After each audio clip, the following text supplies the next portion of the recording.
What's up guys, Chris here with Four Nights the Apocalypse manga chapter 42. Now, I know you're probably wondering why I'm doing it in this type of format. I'm actually mixing things up a bit this time, doing my own personal reactions as I talk to you guys about this chapter, while also panning over with some manga panels. I'm still working on some of this stuff myself to make sure that I can get everything out a lot quicker. But the usual editor that helps me edit these videos, I have him help me out with some other projects. So I'm gonna be doing my chapter reviews for the whole month of December myself in this type of mixed format for now.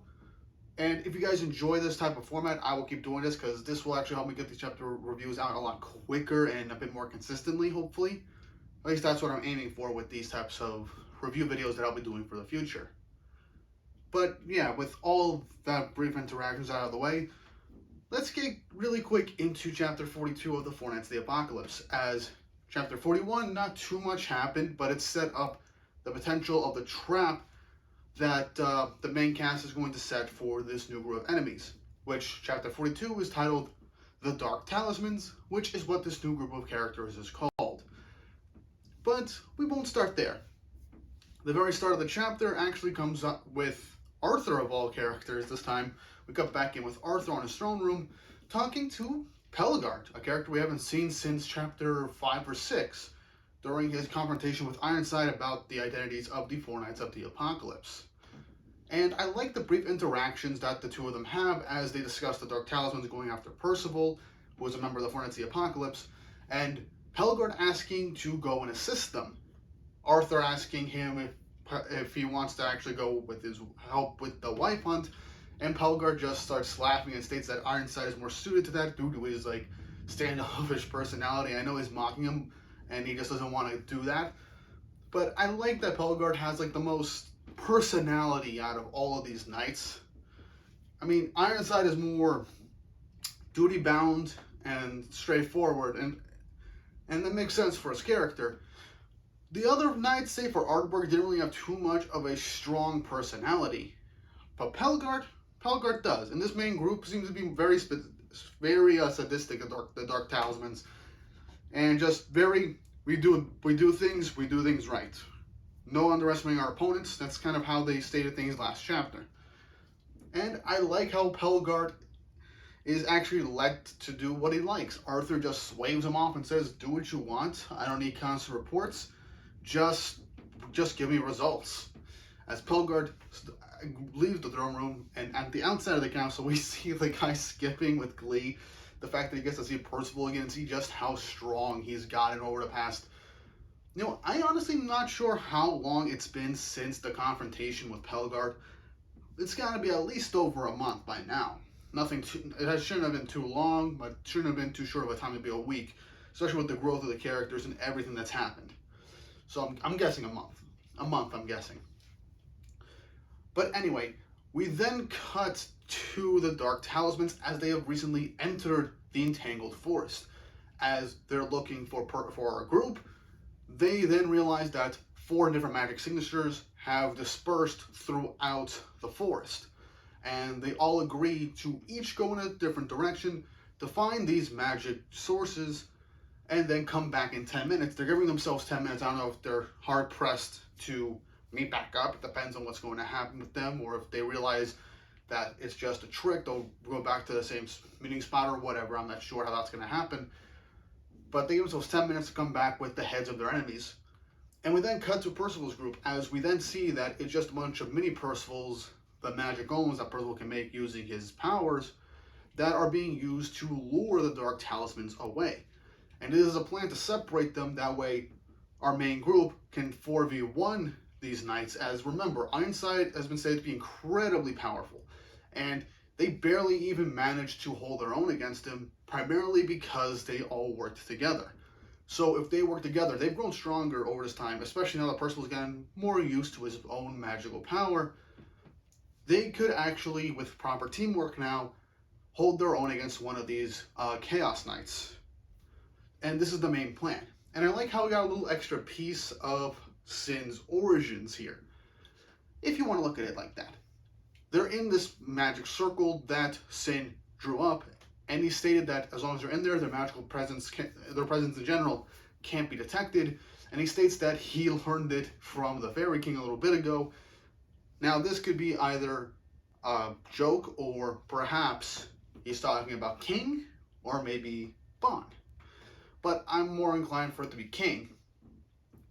This could be evidence for him to be either Bond or Lancelot, as the only ones that are close to the Fairy King or the Seven Deadly Sins themselves. I have a video coming out about who Sin really is, a theory video coming out soon. It should be done by the weekend, by the time this video is uploaded, hopefully, or before this video is uploaded. I don't know when I'm going to get these things done. But this chapter is not included in that video, so so don't expect any evidence from this chapter with this in particular. But anyway, I like how in this brief interaction, Nazians is testing out the shavings he got from the Keranos horn to test out the medicine. And then he starts to bleed from his mouth. We think that it's some kind of poison or something that's badly affecting him. But no, we just get to see Nazian's bad habits circle in after like 3 arcs after his introduction, where he gets super excited and just bites his lip to the point of bleeding. So I like this little comedic aspect between the characters. But anyway, Sin tells him that it's basically 3-to-1 odds that they're going to win this, and they need to use all their strength, knowledge, and strategies to actually take out one of these knights. And whether it is they're going to take out all 4 of them, I'm honestly not sure.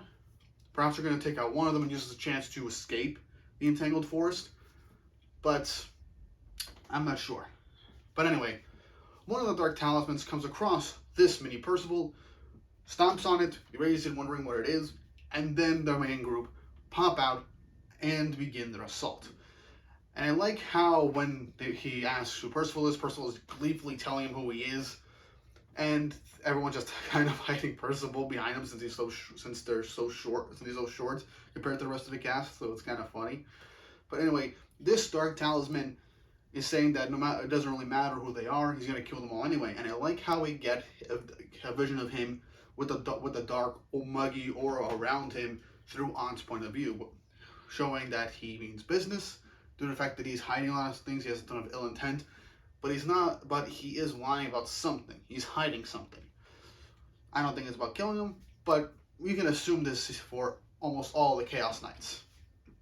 Anyway, the battle begins. Nazians and An begin to strike at him, but he then throws them off of the branch that they're standing on, and they begin to plummet to their death. He states that at this height, they will most likely fall. And Donnie is raising his hands. And this knight thinks that Donnie is trying to surrender, but gives him a chance to run away. Donnie is planning not to run away, but it's then revealed that him holding up his hands was actually a way of motioning for his magical power to lift up Nazians and An, as they both try to land hits on the Dark Talisman as he blocks him with his armor, and then Percival and Donnie charge at him for his completed quartet attack / squall. I hope I'm remembering that correctly. But yeah, the chapter ends with them landing a quartet attack. This chapter is just set up for a huge battle royale against presumably some of the Dark Talismans, who are actually like an elite force, from what I can tell. I mean, if Pelgart's naming them and stating some importance, especially since this is their chapter name, it makes sense that they would be some of the strongest knights to send after the group. As we know, whenever a group is like named, it's highly likely that they're incredibly strong. Think of the Roars of Dawn when they were introduced. I mean, they weren't doing anything as the Sins, but you could tell that they were pretty strong.